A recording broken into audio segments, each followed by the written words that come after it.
Thanks, Brian and Lindsay, and now on to our last story. Donald Trump is not only building a wall against immigrants, but he's bringing back the jobs from Mexico and China. Bernie Sanders makes a similar claim. While the statement is definitely possible, Bill Watkins, an economist at California Lutheran University, says consumers would face higher costs. This means the lower middle classes would be hit the hardest. Trump's first idea is threatening to raise taxes up to 40% on imports from Mexico and China, in hopes of making these products less attractive to American consumers, as consumer expectations are a determinant of demand.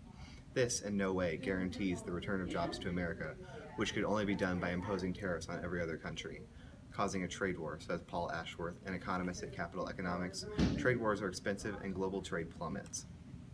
It is also possible that Trump and Sanders could create policies that increase the productivity of American workers. However, this requires major investments in equipment, job training, and education, which means higher taxes for the average American.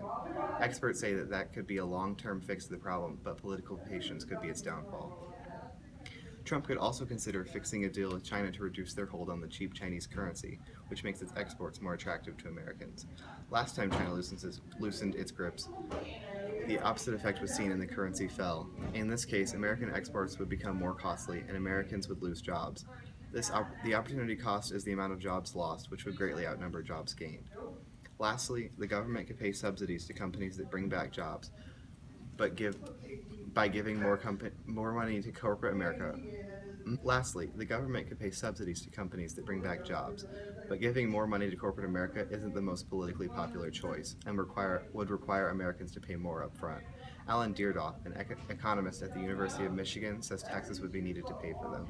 Thanks for watching Burgers the Word.